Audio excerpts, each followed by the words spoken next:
What if the life you think is so real, the one you experience every single day, is just a tiny fraction of what's actually possible for you? Seriously, what if there's a door you never even knew existed, and all you have to do is open it to let a whole new reality rush in? Well, let's explore that right now. So let's start with this powerful truth from the Supreme Pontiff of Hinduism, Bhagavan Sri Nithyananda Paramashivam, who we'll just call Bhagavan from now on. He says our life is an opinionated construction. Think about that. It means the world you see isn't the real world at all. It's something you've built piece by piece from your own limited opinions and beliefs. So in this quick explainer, we're going to go on a journey together to take apart that construction and find the real you. We'll look at your filtered reality, break out of the cage of your own beliefs, hear the call to awaken, and we'll use two amazing stories to make it all click. And then we'll get to your first powerful step tonight. All right, let's dive right into part one. Your filtered reality. We need to get to know the invisible architect that's been quietly building your entire life. Okay, get ready for this. Every single second of every single day, your senses are just getting flooded with 11 million bits of information. That's everything. The sights, the sounds, the temperature on your skin, an absolute tidal wave of data. But here's the question, are you consciously aware of all of it? No. Not even remotely close. Out of those 11 million bits, your conscious mind processes about 50. Yeah, 50. Not 50,000, just 50. So from a flood of 11 million, you experience about 50 tiny drops. This means your brain is running the most aggressive filter imaginable, and it's constantly deciding what reality you get to see. Now, this job is done by a part of your brain called the reticular activating system, or RAS. And Bhagavan has the perfect analogy for it. It's just like the algorithm on your phone. It sees what you believe, what you like, what you're afraid of, and then it curates a feed of reality for you, only showing you those 50 bits that confirm what you already think. It literally builds a comfortable little bubble world just for you.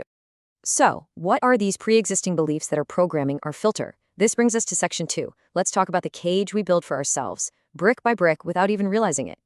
Bhagavan points out some really powerful forces that mess with our inner space.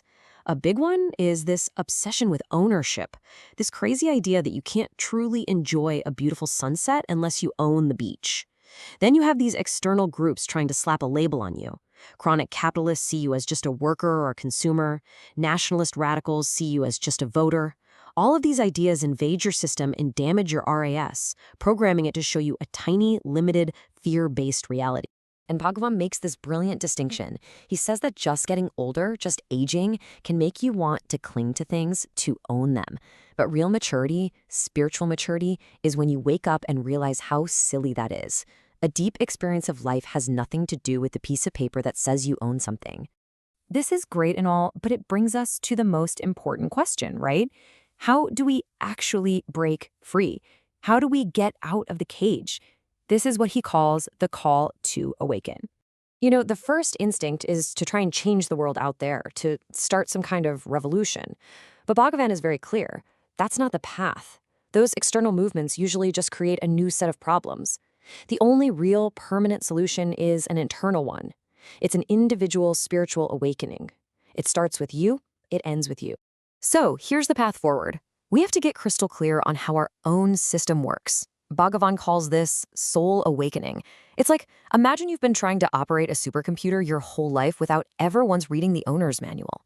When you finally read it, you can stop living by accident and start living on purpose. Now, to really help us understand this journey from the inside out, Bhagavan uses two incredible allegories from the ancient scriptures. The first is a beautiful story from the Mundaka Upanishad. It's about two birds sitting on the same tree.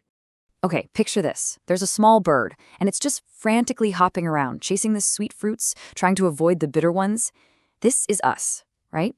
Our ego stuck in this endless game of pleasure and pain. But way up at the top of the tree, there's another bird, a big bird. It's just sitting there, silent, peaceful, just watching it all. One day, the little bird is just exhausted from all the drama, and it looks up, and the big bird's powerful, silent gaze just pulls it in. So the small bird starts to climb, and as it gets closer, it has this mind-blowing realization. Wait a minute, I was never a separate bird. I was just a reflection, a shadow of that great one. And in that moment, it merges. It becomes whole. So that story helps us understand our true nature as the silent witness. Now let's look at another story that's all about reclaiming our power. This one comes from another amazing text, the Vivekachudamani. So, a lion cub gets separated from its family and is raised by a flock of sheep. It grows up completely convinced that it's a sheep. It tries to bleat, it eats grass, and it lives in constant fear, just like all the other sheep, totally clueless about the powerful being it actually is. Then, one day, a huge, majestic, real lion finds this sheep lion. It physically drags it to a pond and forces it to look at its own reflection. And for the first time, it doesn't see a sheep. It sees a lion. Then the real lion lets out a massive roar and forces the little one to roar back. The moment that true, powerful roar comes out of its throat, poof! The sheep identity just shatters, and the real lion awakens inside. And this just perfectly shows the two realities we can live in. The sheep lion lives in fear, trying to manifest a little bit of straw to eat. The real lion lives in total power, knowing the entire forest is its kingdom. The sheep lion does this frantic, anxious goat dance, while the real lion announces its power with one thundering victory dance in its roar. Okay, so how do we make that jump? How do we go from being the little bird to the big bird, from the sheep lion to the real lion? This brings us to our final and most practical section, your first step. And yes, you can take it tonight. First, we need to get this straight. True manifestation isn't about positive thinking when deep down you feel like you're lacking something. That's a game the sheep lion plays. Real creation, real manifestation, comes from the identity of the real you. It's a game you play from a place of fullness, from the top of the tree. Bhagavan has given us a simple but incredibly profound technique to begin. Tonight, as you're falling asleep, just let your body completely relax. Feel it sinking into the mattress. Then just watch as that sense of I, of your ego, starts to dissolve. You'll enter a space of pure, silent awareness. Into that beautiful, fertile space, with zero feeling of desperation or lack, just gently drop the seed of what you want to create. Maybe it's health, or clarity, or peace. Just drop the seed, and then let go and fall asleep. You see, you don't have to fight or struggle for any of this. You just have to awaken to the power that is already you. The power of the big bird, the roar of the real lion. It's already there. So the only real question is, what seed of reality will you choose to plant tonight?